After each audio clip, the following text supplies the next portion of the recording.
Hello, my friends for Technologistic Portal. This is our first international interview. I'm here with my friend Jacob Olbing, and we talk about a really important topic for our channel here.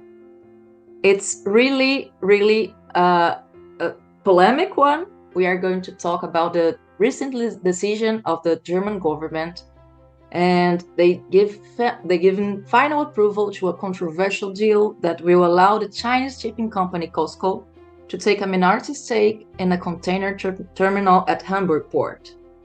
It is a great honor to have Jacob here with me. Jacob has an impressive experience. He has been a research assistant at the Institute, Max Planck Institute, under the Professor Dr. Ralph Michaels since November 2019. Also, Jacob studied law in Germany at Freiburg and also at the Chinese University of Hong Kong. He passed his first state exam in the spring of 2019, and this is so hard, so that's why I'm going to emphasize this. He's currently a PhD student at the University of Hamburg, and his research there is on the application of foreign antitrust law under European and US conflict of laws and civil litigations. His research was also funded by a scholarship of the German Business Foundation, and also Jacob spent the fall semester of 2022 as a visiting researcher at Harvard Law School. What a guy! Thank you for accepting this invitation, Jacob. You're very welcome. Thank you very much for having me. Such an honor to be in an international exchange about such interesting topics. Yeah, it's always amazing talking to you and getting to know your points of views. But before I start with the hard questions, I want to know something about you that's not in your CV. Well, it might be a bit geeky, but when I was younger, I was a Boy Scout. And wow! I really enjoyed that because I grew up in Berlin, in a big city, and through the Boy Scouts we could go outside, hiking in the countryside, but also traveling. We traveled a lot. We went to Poland, for example, sailed there on big lakes, but also went to Israel, for example, for an exchange with other Boy Scouts there from Palestine and Israel. So it was quite an adventure, but it's not worth it in the TV, I would say. That's really impressive, and I think that probably this mold how your brain function and how open you are to discover new things and to interact with new cultures.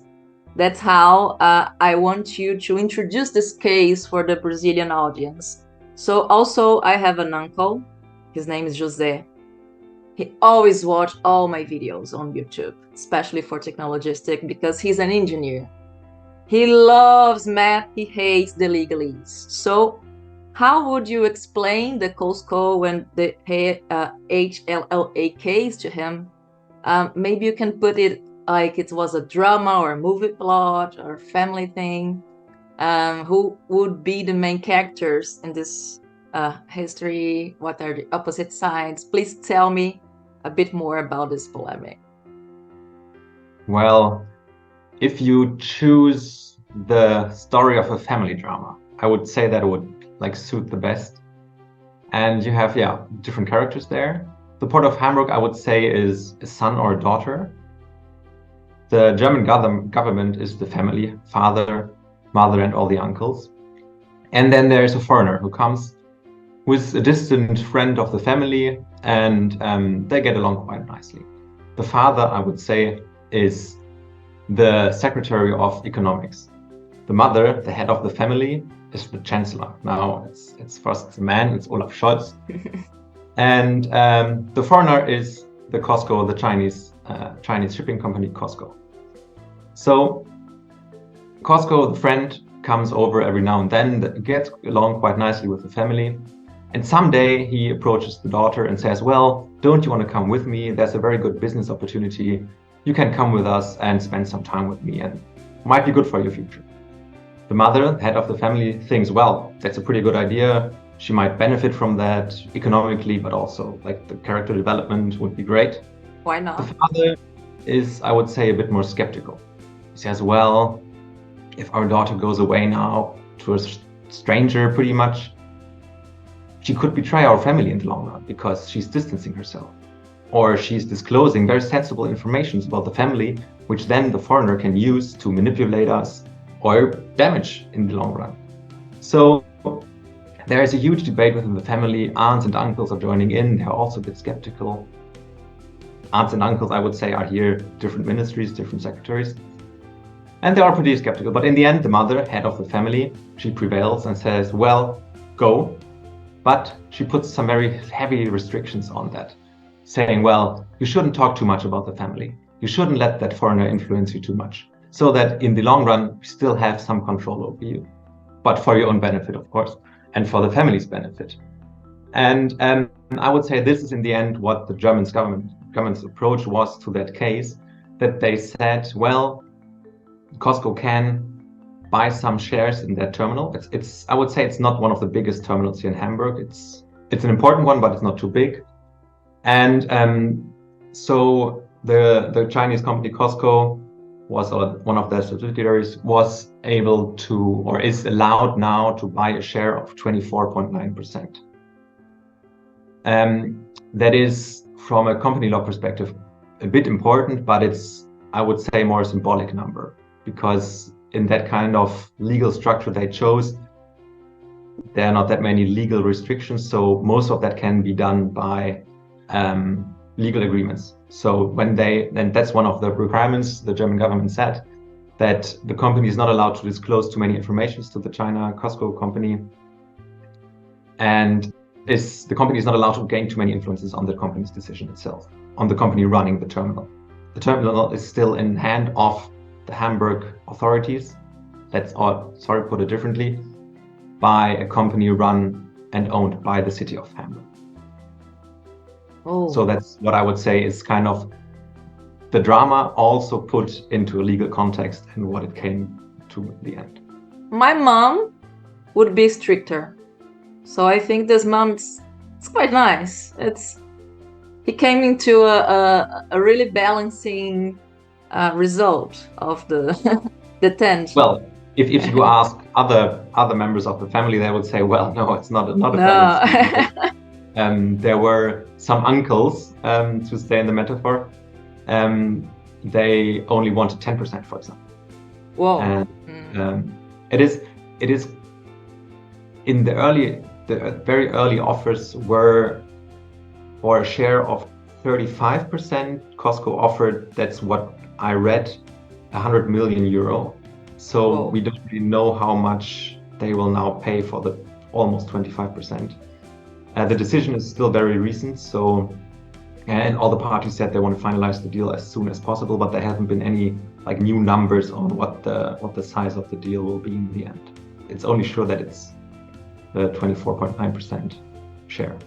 Yeah, it's still really important. And now that we have this amazing plot, I want to know what are the most important discussions regarding the protection of critical infrastructure that can be extracted from the Cosco HLL case, and what are the final decisions in this case? You already told me about something of the elements, but can you please go further on what role did the German government play in it?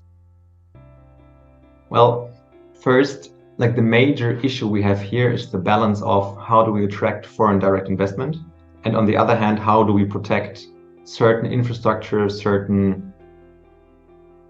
mostly infrastructure in a broader sense, from influences from companies which belong to a foreign nation, which are sometimes owned by a foreign state, and to protect them from undue influences or the danger of manipulation. So we are in that kind of dilemma, and generally foreign direct investment is free. There's no general restrictions on that, but the government has for certain areas of industries, mainly for defense, a general right for kind of a disclosure proceeding to check whether such an investment is in accordance with our public security.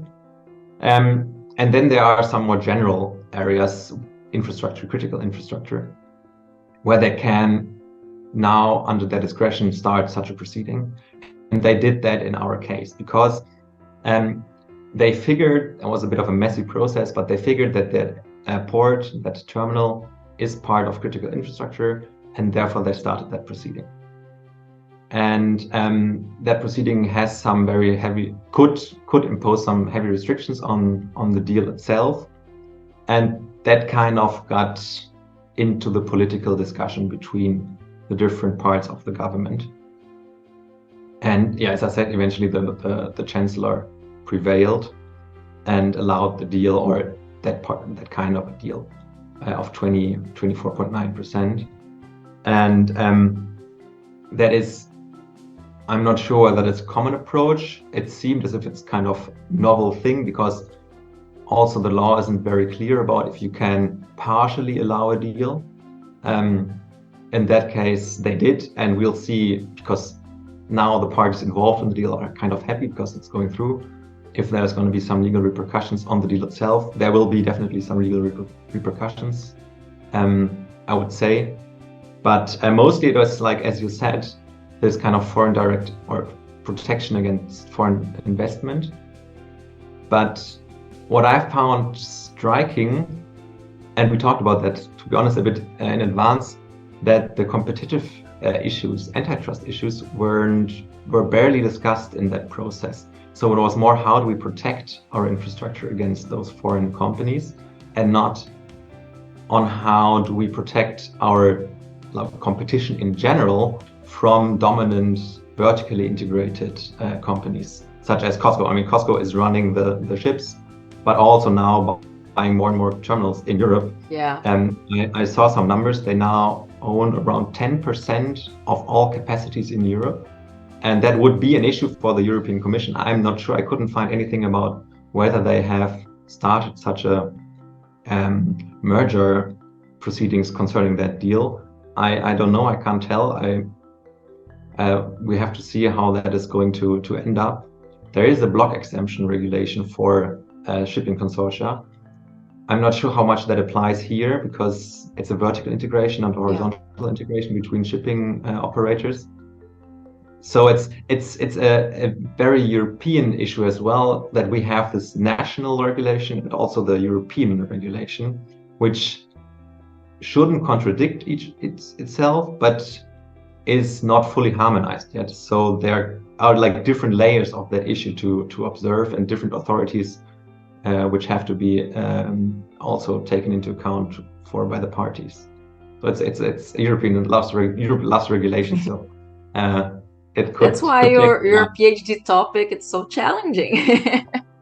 Yeah, you tell me. Yeah. Very good. One last question, Jakob. Trying to analyze these restrictions opposed to the deal in a broader context. Do you think that the German attitude towards strategic foreign investments changed for good after the energy crisis connected to the war in Ukraine? And how can the potential passing of the bill on the protection of critical infrastructure can impact both the instruments in the administrative, the antitrust law, and how can maybe we face the consequences of this more strict regulations to similar deals as the Cosco one? Concerning your first question, I would say that this kind of change in approach started way earlier than the war with Ukraine and the energy crisis, which is now hopefully almost over, but still a very prominent issue in Europe and Germany in particular. It started, I think, like around 2016 already, when there was a very prominent German manufacturer of robotics, KUKA, was bought by a Chinese company, Midea, I think, for a tremendously high sum, so nobody else was able to compete with that. And people were starting to get afraid that now China is buying up more and more of German companies, German know-how especially, and transferring that to China, and then on the long run become more competitive for the German industry, and because they have obvious advantages, huge labor force, lower production costs, lesser regulations back then at least. And So that's when it changed. And it's becoming now more and more prominent, and Russia has, the case with Russia and the gas, has very evidently shown that, well, if you are too dependent on another nation and the nation becomes hostile towards your own, well, you end up in a very tricky spot. And now they are afraid that the same can happen with infrastructure. And so far as I can tell, again, China has not used their power, or the government their power through those companies, which are mostly state-owned as well, has not used that power, but still the fear is there. The very example has materialized now with the gas supply from Russia. And I think this very liberal approach, which was still the case in 2016 when KUKA was bought, nobody could really do something against, not the government. They couldn't find anybody else willing to pay that price. It's now changing, and the government gets more power and eventually also can restrict such deals. And yeah, that new law you were talking about is still very unclear. Say the name in German for me. Well, I have to quickly, 1 second, sorry. It will be Gesetz zum Schutz kritischer Infrastruktur. Wow. It is a very beautiful word. But eventually that law will have at least 2 dimensions, I would say. One dimension, which is not very important for that case, is like physical, and to protect critical infrastructure against physical and digital attacks. So to kind of protect our energy supply, to protect our water supply, to protect train tracks, highways from extremists attacking them physically, but also through cyber attacks. That's one thing which is loosely connected to our case here with Cosco. The other one is protecting critical industries. That also means, for example, hospitals, but an infrastructure, physical infrastructure, and ports. And we will see how much, or to what extent, that law will influence like the general approach to foreign shipping companies, how that will also, for example, change this the block exemption I was talking about before. If it's going to be extended, this block exemption is European law, so that's again showing those different layers.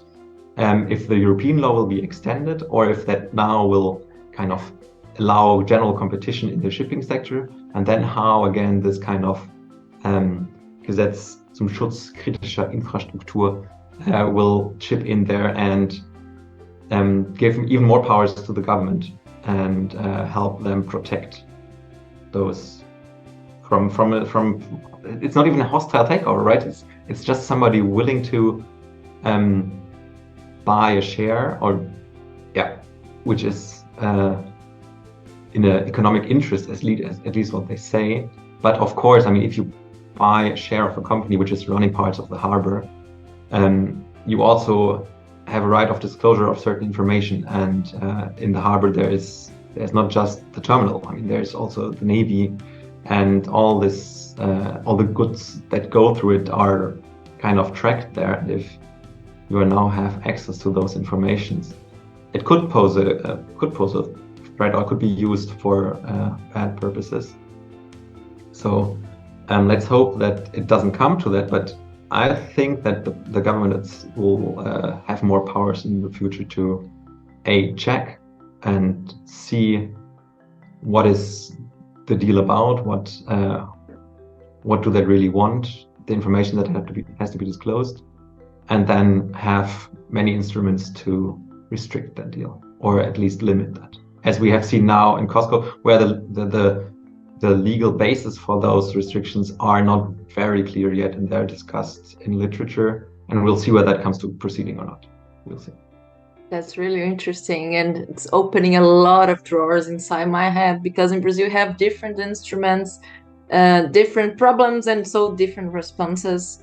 Most of our critical infrastructure, it's being delegated to privates, but through concessions. So the government already have a lot of power of controlling such infrastructures. but still we have the same issues, but with different responses. And I think we have a lot to dialogue further.